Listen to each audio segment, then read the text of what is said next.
Jadi ini biadab udah. Ini harus segera diungkap. Dan setahu saya yang selalu membela Pak Luhut. Jadi ini bukan tahun kedua, saya menghitungnya ini tahun ke-7. Nah, karena itu catatannya ada beberapa. Ya, tentu kita memaklumi hampir 1,5 tahun di masa pandemi. Tetapi tetap saja di masa pandemi beberapa negara mampu menunjukkan pertumbuhan ekonomi yang recovery-nya cepat sekali. Mampu menunjukkan bahwa indeks demokrasi, indeks persepsi korupsi tetap bisa naik, termasuk diantaranya pendidikan yang tidak terdampak karena pandemi. Penegakan hukum tentu lonceng sakitnya KPK dengan 57 orang-orang yang selama ini mengharumkan nama KPK, sekarang ada yang jualan nasi goreng, ada yang jualan martabak, lain-lain. Padahal mereka itu sebelum revisi KPK dan sebelum kasus ini, KPK adalah world class institution. Vietnam belajar, Malaysia belajar, Brazil belajar, banyak sekali negara belajar ke KPK. Dan orang-orang ini mestinya jadi ekspatriat, expert di kemana-mana. Sekarang sayang.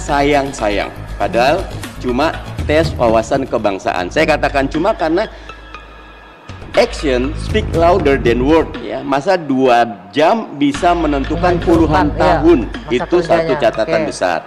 Yang kedua, ya, Intelligent Economic Unitnya di Economist mengatakan indeks demokrasi kita terendah dalam 14 tahun.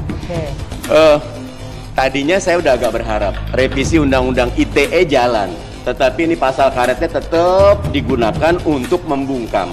Bahkan belakangan nanti Res Azhar udah ada yang disomasi, ada yang harus 100 miliar dan lain-lain. Belum lagi kejadian mulai dari Blitar, Solo sampai kemarin Smackdown.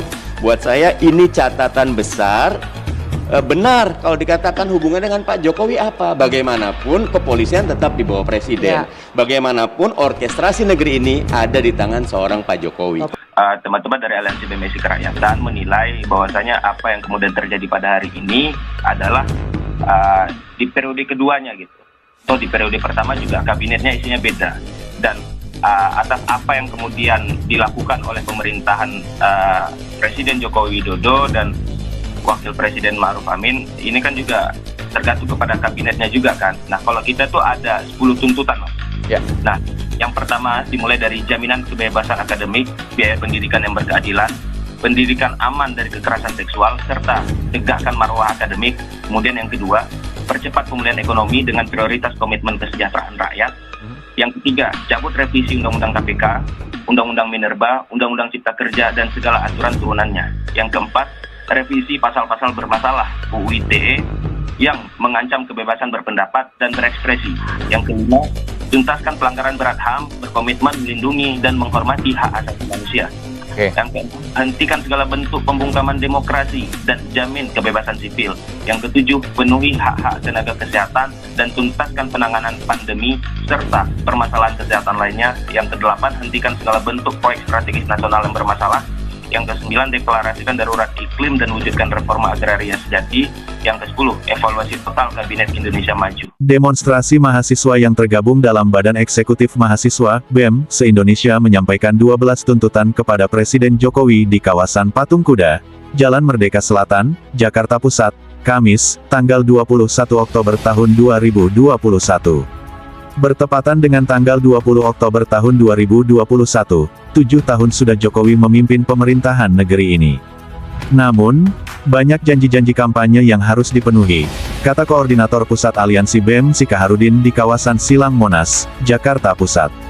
Demonstrasi diikuti lebih dari 450 mahasiswa. Tuntutan yang disampaikan, diantaranya adalah mendesak pemerintah menerbitkan peraturan pemerintah pengganti untuk membatalkan Undang-Undang Nomor 11 Tahun 2020 tentang Cipta Kerja. Mahasiswa menuntut diberhentikannya Firly Bahuri sebagai Ketua KPK dan mengembalikan marwah lembaga itu dalam agenda pemberantasan korupsi. Pada aksi demo hari ini, BEMSI membawa selusin tuntutan.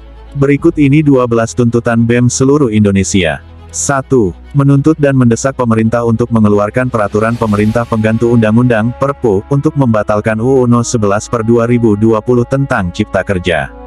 2. Menuntut dan mendesak pemerintah untuk memperbaiki dan meningkatkan pertumbuhan ekonomi Indonesia yang masih relatif rendah, tulis permintaan kedua. 3. Menuntut dan mendesak pemerintah untuk mengembangkan sumber daya alam (SDA) dan sumber daya manusia (SDM) yang ada di dalam negeri tanpa menjadikan utang luar negeri sebagai salah satu sumber pembangunan negara. 4. Mewujudkan kebebasan sipil seluas-luasnya sesuai dengan konstitusi. Menjamin keamanan setiap orang atas hak berpendapat serta dalam mengemukakan pendapat dan hadirkan evaluasi juga reformasi di tubuh institusi Polri. 5. Mewujudkan supremasi hukum dan HAM yang berkeadilan, tidak tebang pilih, dan tuntaskan HAM masa lalu. 6. Menghentikan Firly Bahuri sebagai Ketua KPK. Batalkan TWK, hadirkan Perpu atas UU KPK No. 19/2019, serta kembalikan marwah KPK sebagai realisasi janji-janji Jokowi dalam agenda pemberantasan korupsi. 7. Menuntut pemerintah untuk memberikan afirmasi PPPK guru berusia di atas 35 tahun dan masa mengabdi lebih dari 10 tahun untuk diprioritaskan kelulusannya serta mengangkat langsung guru honorer yang berusia di atas 50 tahun. 8. Menuntut pemerintah untuk segera meningkatkan kualitas pendidikan baik dari segi peningkatan kualitas guru Indonesia maupun pemerataan sarana dan infrastruktur penunjang pendidikan di seluruh wilayah Indonesia. 9. Menuntut pemerintah untuk mengembalikan independensi Badan Standar Nasional Pendidikan. 10. Mendesak Jokowi segera menerbitkan Perpu untuk membatalkan UU No. 3/2020 tentang Minerba. 11. Mendesak pemerintah segera memenuhi target bauran energi dan segera melakukan percepatan transisi energi kotor menuju energi baru terbarukan. 12. Penegasan UU Pornografi sebagai regulasi hukum untuk menanggulangi konten pornografi yang berdampak pada maraknya pelecehan seksual.